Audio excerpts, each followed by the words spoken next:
What is up, team? Welcome back to the Red Storm Rap Reaction Podcast. I'm Pat Kane. That's Cole Latshaw. St. John's gets to 2-0 today after trailing by 4 points at halftime to the mighty Quinnipiac Bobcats. Cole, the first half wasn't pretty. Obviously being down 4 points against a team from the Metro Atlantic Conference isn't what you want to see, but getting out of these games early in the season could sometimes be a blessing in disguise. You learn some lessons. You get better where you have to improve. You escape with a victory, and in St. John's case, we got some big games. Some guys stepped up, maybe took the opportunity, and took full advantage of it. I'm speaking of one Brady Dunlap, and it's good to see some shots go in, have some momentum going his way. End of the day, St. John's 2-0, a 23-point victory. Cole, your thoughts? Just win, baby. A W is a W. I allowed myself to kind of go to some dark places there in the first half, allowed the pessimistic nature take over a little bit, but silly me, like Rick Pitino being one of the greatest coaches of all time, comes out in the second half, immediately makes adjustments. We start the second half on a 22-8 run after being down 4 at half, put our foots on their throats going from there and end up blowing them out after a really rocky first half. You mentioned Brady had an obvious tremendous game, super efficient, shooting super well. Obviously, RJ Lewis played tremendous. Davon Smith got the start today and was a real spark plug, immediately jumping out to a quick 8 points early in the game. Kadari was super quiet, but still being like his ultra stat stuffer self by getting 6 boards and 6 assists. I thought one of the really interesting things is that different players took over the games at different points. Obviously, Simeon had a really great stretch early there in the second half when we were losing. Got that great poster dunk and then hit a 3 immediately after that. There was a spell in the first half. I thought Zuby kind of struggled at points today and didn't have a particularly great stat line, but in a like 4 or 5 play span, he had 3 blocks, got his hands in a passing lane for deflection, caused the steal, and then had like a really nice move in the paint in the post to get a basket on the other end. So and then obviously Brady would get hot at different stretches. So it was great to see, even in a game where Kadari doesn't necessarily put up his best numbers, or obviously without Aaron Scott for the majority of today's game. Rick Pitino said he had the flu in his post-game presser, that we're still able to eke out a win, ultimately end up blowing a team out despite a first half performance like that. So a W is a W. We move on, bring on Wagner. A W is a W. Speaking of W's, Wagner, yes. Rick Pitino, you mentioned him. St. John's wasn't the sharpest in the first half, but Rick seemed like he was really on one today. Yelling at the assistant coaches when you had to, barking some orders. He still got that fire. Good to see. He probably did really light it in those guys at halftime. Wouldn't be surprised there. Kadari, I think he only took 3 shots. And to me, like, that's the epitome of a really good player when you can impact the game the way he still was able to do it, only take 3 shots. And it wasn't like he was avoiding the basketball. Like, he was a part of most of the things we were doing well. And I think he had a handful of passes that led to good looks that weren't converted. I mean, real simple, solid passes, find the open man, get the ball into the paint. If you're in the paint, kick out for open shooters. Just love his game. Defensively, had some lapses, but he makes up so much things with his hands in the passing lanes, getting deflections, causing steals, and of course helping on the boards. Him and Smith both big time rebounders, big time ball hawks. Smith, speaking of stat sheet stuffers, forget what he finished point wise, 13, but he had 10 assists, 5 rebounds, 3 steals, 2 blocks. Just a lightning bolt. Made some incredible passes, made some big time plays. Plus 29 and plus minus. Davon Smith. Plus 29. That's big. I think we could have won by 30. I mentioned this to Cole before we started. Like, if we wanted to keep our foot on the brake or on the gas at the very end. I will say, obviously some things were going the wrong direction in the first half to be struggling like that, and teams do make shots, but Smith, either a communication basis or I don't know, game plan wise basis, if they weren't on the same page, there was just a lot of ball screen miscues in that first half. Smith happens to be the guy guarding that lead primary ball handler, so he was involved in a lot of them. He was going over the top, and it didn't look like he was getting the help he expected, on those hedges, and he got beat for 3 or 4 buckets in the first half and early in the second half before we got that squared away. Did look like there were some miscues and communication issues. I wasn't, it looked like a team that's still getting used to each other, so that makes sense in the first half. But then once shots start falling and the crowd gets into it, and guys let loose a little bit, you could see, they kind of take a deep breath, and we were clearly the better team, and we made sure everyone knew that in the second half. Yeah, I think staring at the team stats here, something that jumps out at me, obviously we've talked ad nauseum during the preseason about 3-point shooting, where that 3-point shooting was going to come from on this roster, whether or not that was going to be an issue, whether teams were going to sort of slack off on us on defense, force us to shoot over them. I think thus far through the first 2 games, I think we shot like 35% in the first game. Today we shot 38.5%. What I would point there, and you mentioned it earlier, Brady really stepping up today, taking advantage of getting the opportunity with Aaron Scott not playing, obviously also missing Aaron Scott, who we rely on to sort of space the floor a little bit on offense, but shooting 10 for 26, 38%. If you pull Brady out of that, obviously he shot insanely well, 5 for 7. So then you're shooting 5 for 21 from everybody on the rest of the team for like 23%. That's, again, where I think this team could. Not it. Yeah. So not great at all. And to your point. Mm-hmm. Yeah. Mm-hmm. Yep. I think, obviously Brady, good to see him get hot. Not to be forgotten is the 3 free throws he made. For some reason or another, Brady's had the yips from the line. So good to see him knock down all 3 of those, and also continue to do some stuff on the boards. 4 rebounds today, and what did he play? 20 something minutes. So hopefully this isn't just another one of those, spot games he had last year where he was hot for a 2 or 3 game stretch and kind of flattened out. And this is something he can build on. And you mentioned Simeon. He's just been so solid these 2 games. And it's like the shot diet has been the same to both games. He hasn't been like taking a bunch of shots. He hasn't been the primary look. He's getting in the flow of the half court offense, and he's sneaking out and getting, a couple easy baskets each game. And that pull-up jumper of his looks like he's been shooting it for 30 years in the YMCA. Like it's smooth. Yeah, so smooth. So excited to see where his game goes from here. I didn't see that dunk coming. Did you see that dunk coming with the left? That was a poster. That was a poster. I think the field of 68 posted on their Twitter account that's like early candidate for dunk of the year already. Like, have we seen anyone else use the Himian? I mean, no. I think I got to trademark that for us so we can get some residuals coming. It makes back. Too much sense for me. Yeah, he's been great. One. If we were talking about guys making jumps, right? And before the season started, we mentioned 2 guys. You mentioned Simeon. Everyone was high on the Simeon train, some more than others, but for the most part, everyone was really excited to see what he's got. And then the other guy was Zuby. Zuby, who's our starting center, showed promise last year, had a huge game against Rutgers. But these first 2 games, he's yet to really get in the flow of things, both offensive and defensively. Not that he had a bad game today by any means, 8 points, 5 blocks, 20 minutes. That's, serviceable. And he doesn't hurt you effort-wise or energy-wise. He's a great teammate. So, this isn't a crap on Zuby by any means. It's just, out of the Rutgers performance to these, it's obviously 2 different things. The rebounding has got to improve. 2 rebounds in 20 minutes as a center coming off a 1 rebound performance. I mean, those numbers speak for themselves. Your thoughts on what you saw from Zuby, or maybe, not what we saw, but what you think we need to see? I mean, I think we talked about it even last game that defensive rebounding has to improve. I think we see him, we mentioned sort of playing man-to-man. There's a lot of switching going on. It seems like Zuby's constantly out defending guards on the 3-point and contesting long-range shots, which puts him out of position to rebound.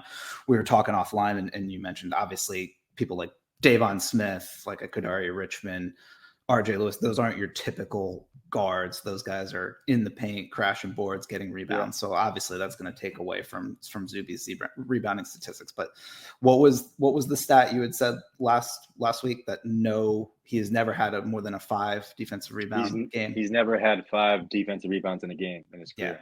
Yeah. Like have to see more. Let me ask Coach Pat, the with the high pedigree in his high school basketball coaching. Where are you at with Zuby chucking 3-pointers at this point? I know Rick has said it now for 2 years that he has the range, that he wants to see him shooting it, that it's good to help space the court for the team. I know me as like a old crotchety old man with put him in the post. Old basketball opinions. Yeah, I'm like, get his ass in the paint. Don't let him leave the restricted zone. So I wouldn't classify what he did today as chucking up threes. I know you're saying that kind of facetiously to make your point. If there was one shot of his I didn't like, it was the mid-range fadeaway he took in the first half, like around 16, 17 feet. But he's got to get more comfortable catching the ball and finishing in the post. He's not going to do that if he's always floating around the perimeter. I mean, there's been already a handful of occasions between the expeditions in the first 2 games where he wasn't ready to catch a ball or wasn't able to catch a ball what should have been an easy 2 points. And that can't become an every game occurrence. Like sooner or later, that's got to be second nature if you're going to be the guy getting the minutes and eating up that time on the court. And, with his skills on the defensive end, his athleticism and like his propensity to, make plays throughout a game, hopefully he can get that consistency and put together a 30-minute a game performance over and over again. I don't think he's ever going to be a smooth, like offensive guy in the post, but the shot is the smoothest thing he's got offensively. So I don't blame him for wanting to go to that shot. And the one he hit today from 3, like barely even touched the net. That was bottom of it. But I worry the more shots he makes from the 3, the less productive he'll be from the inside. And I don't think that's going to be the best thing for our team in the long run. So it's a catch-22. I'm going to dance around your question there. I thought we saw some really good minutes from Vince today. I thought he looks good. He's rebounding in only 14 minutes, gets 6 rebounds and 6 points. Like I thought he's productive, and he's a better fit in that backup center role than I thought when he first initially signed. I've been really impressed through 2 games. Agreed. And if there's one thing you definitely can't say he's not, and that's active. He is all over the court, works really hard. I think his athleticism in the open court, both side to side and running up and down, straight rim to rim, is really impressive when no one else is around. Whenever there's body to body contact, it's like he's playing on his heels. He gets caught, flat footed and can't. And that makes sense. Obviously, you're going to lose a lot of that range of motion when you're in a physical situation like that. But it seems like he gets bogged down pretty easily when it comes down to getting pushed in the post and fighting for boards amongst the trees. It doesn't look like a 7-1 guy when he's next to a couple other guys in the paint to me. You mentioned earlier about Rick Pitino being on one during the game, yelling to his assistant coaches. I think he might have started to be on one after the game. I'm not sure if you saw, he walked up to his press conference, what looked like a cocktail in his hands, and immediately told all the reporters that he usually does not drink after the games until he's had a chance to review the tape. But today, after the game, he walked up to the bartender and asked him to pour a triple. So,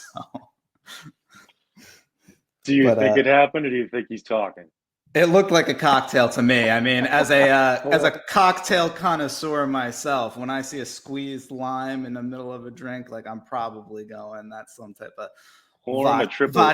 vodka soda, some tequila, something like that. Instead of saying pour him a triple, he should have said pour him a Brady, baby. Triples all day long. Just another example of Rick Pitino being my favorite coach of all time. So player of the game. This one's chosen by Cole and stamp of approval by myself, RJ Lewis. 24 points, 13 rebounds, 3 assists. Some good defense. Could have easily had a couple more baskets. He had one or two, close ones he missed late, but for the most part, he's been extremely productive to this point. In the first game, obviously with 6 fouls, limited his minutes, but 12 points in those limited time, and then 24 points today. productive from the field. He looks so, to me, I mean, he looks like a man amongst boys when he's got 2 feet going up strong around the basket. Like he does not look like a 6'6" wing when he's really going up strong. When he's goes up lackadaisical or he's throwing up a crazy shot, he doesn't look as big. But when he's down there and he's got his feet set and planted and going up strong, he's really hard to deal with. Can finish with contact, through contact, over people. Excellent rebounder. He's not a selfish player by any stretch of the imagination in my mind. Like he's willing to give the ball up. He's willing to run the court. It's just what makes some people question this, and maybe I'm speaking for people here, is when it is go time in his mind, you can see the lights just look at the rim and he gets a one-track mind. And you can see a 2 or 3 second stretch, a few times in each game, maybe once tonight I can remember, where it's everyone knows it's going on. Everyone knows it's to the rim, to the hoop, looking to either get a shot up or get fouled. Hell or high water, whether I turn it over, miss, whatever happens, you can tell what the result's going to be. Something with RJ, looking to do that. And hopefully that's something that gets fixed with more practice time, more game reps, and him being healthy. I thought it was a quiet 24 points. It was all of a sudden I looked up and it's like, oh, 24 and 13. Yeah, hell of a game. Yeah. When you have Brady, you have such a great performance, a career high 20 points. Like I mentioned before, super, super efficient shooting. Like you can't go against giving a guy player a game when he goes 24 and 13. Like what an excellent double game. You mentioned before Davon Smith had a tremendous game. We mentioned that he led the team in plus minus, but yeah, RJ Lewis. And to your point, I agree. Rick will continue to help him develop and grow. Obviously, with the shin splints being healthy this year, this is really his first time practicing on a full-time basis under Pitino. Now that he's actually able to go full bore with his quote unquote new legs, those, I think, I don't want to call them bonehead plays because that's not the right word to use, but those lapses that he has when he does sort of go into on a fast break and put his head down when he can make an extra pass or something like that. Yeah. I think we'll see those get cleared up. But I mean, when you're giving us 24 and 13, it's hard to complain really about anything. It's true. Let's we'll talk a little bit, about things going forward, but I think it's important we talk about some freshmen who got a chance to play a little bit towards the end of the game. I was talking to Cole before we started how impressive I thought Ruben looked in his limited minutes tonight. Defensively, sliding his feet, hands active. He's communicating to his teammates. He made that really strong drive and finish. Before he took that drive to the rim, you could see his footwork on the perimeter. He wasn't rushed. He wasn't panicked. I think he looks like he's taken up a lot of space out there. I think he looks the part size-wise. As he matures, I think he's going to really fill out and be able to play like as a 5-man. But I don't think it's out of the realm of possibility that he really breaks the rotation and becomes a part of what's going on. Maybe that says as much about Zuby and Vince as it does about him, but there's a reason he's on the team, and if he performs and proves his worth, then he takes it and he earns it, and we'll be better off for it. But how important is that to have that extra big man depth, and even as like a true freshman, have somebody that Rick can at least somewhat rely on for some like reasonable minutes? Like we mentioned in the last game, him playing a little bit at the 4 position alongside next to Vince. So you've got some flexibility there.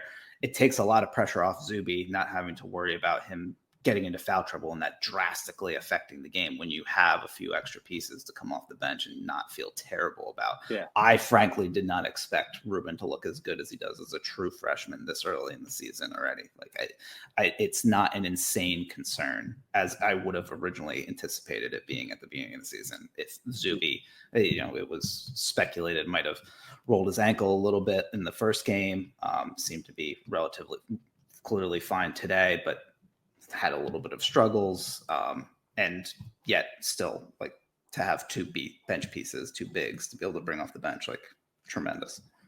Yep. I think as he gets a little bit more physical, mature, maybe they let him try his try to go out there as the 4, and kind of in the role that they used both Traore and Zuby last year when Rick would go to the bench for the big guys. Maybe he does that with Vince and Prey as he learns to trust him more and give those 2 guys a look off the bench together if teams are beating us up on the boards. I thought we were going to see today early on in the first half. Vince came in for Zuby, and then Zuby went right back up to the board. And I was thinking, there's no way he's going back in for Vince. I was thinking we're about to see Cole's Twin Tower lineup, but for whatever happened, it was like 5 or 6 possessions went by before a stoppage in play happened, and they ended up going in for Vince. So maybe the plan was to go in for Vince the whole time, or maybe the continuation of play spoiled your plans, Cole. But still haven't seen 2 5s on the court yet, or at least Vince and Cole on the Vince and Zuby on the court together yet. So we're 2-0.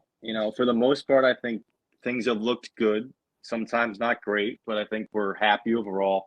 Do you have anything that stands out in terms of your biggest worries moving forward, Cole?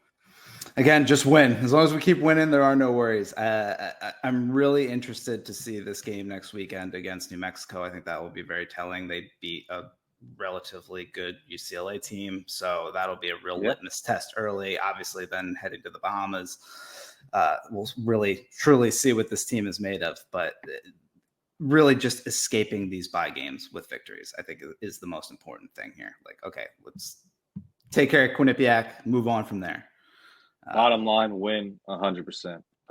If I had to say, and keep in mind, guys, I watched 8 youth basketball games today, so I could be mixing up my cues on what I saw for the St. John's game that followed. I worry a little bit about our perimeter defense. Can we shut down a guy? Do we have a guy who could really be a lockdown defender against a guy who gets going scoring wise, like a jitterbug scorer, or a guy who can really light it up from all 3 levels? 2 games in, and 2 times we've got burnt in the first half by a mid-major guard who got so hot where their team was in the game or leading at half because our inability to shut one guy down. Who's going to step up and be that guy? Is it Wilcher? Is it Smith? Can either of them do it? Will either of them do that? I think Smith has got the speed and the athleticism to hopefully be a guy that could do that to lead guards. Wilcher's got a little more length. Does he have that mentality to be a shutdown defender? He hasn't shown that yet, even though some of those shots today were pretty well contested, but you can't give a shooter any light when he gets going like that. But we'll see. Hate to bring any negative light towards either of those guys with the game they played today and what we've seen from Simeon, but just wondering out loud if our defensive approach on the perimeter will be able to hold up against Big East guards. Thought another interesting quote that Rick Pitino said after the game today was that they had a few of their worst practices so far of the year over the last couple of days. And he said, sometimes you get what you deserve. I think this will sort of, especially the first half, serve as a little bit of a wake-up call to these guys. Obviously, we have really strong leaders in Zuby and Kadari, so they can sort of rally the troops around their ability to play well as a team in the second half, but also that their performance specifically in the first half was not up to what our high expectations should be. So, yeah, I mean, I think I saw him say too, this is what a good team does. You bounce back from a bad first half and you finish the team off. We certainly did that. Certainly could have had worse things happen, as Big East fans will attest to. It's not always pretty this time of the year. So getting 2 wins, like Cole says, win and move on, and everything will take care of itself. Win and move on. It's better than our brethren in the Big East, like Seton Hall and Butler and Villanova are doing. So, yeah, it's tough. It's tough going there. I won't shed a tear for them, but obviously we're pulling for those guys to get things going so our net can have an advantage come Big East tournament time or Big East conference time. Anyway, Cole, thanks again for Dwight Hardy. Well, actually, folks, before I start here, help banish the shadow ban that I've got going on here by retweeting our tweets or sending something along our ways. I can't get a tweet to go on the hashtag. I can't look up my name on there. I don't know what's going on. I think Big St. John's is after us. Is that what's going on, Cole? Tell Elon to stop fooling around with firing rockets in outer space. The election's over. You should have time to look into what's going on with the Red Storm Rapid Reaction podcast. If anyone's Twitter got account. some pull over that way, please help us out. Do your best. Give us a like, a retweet, a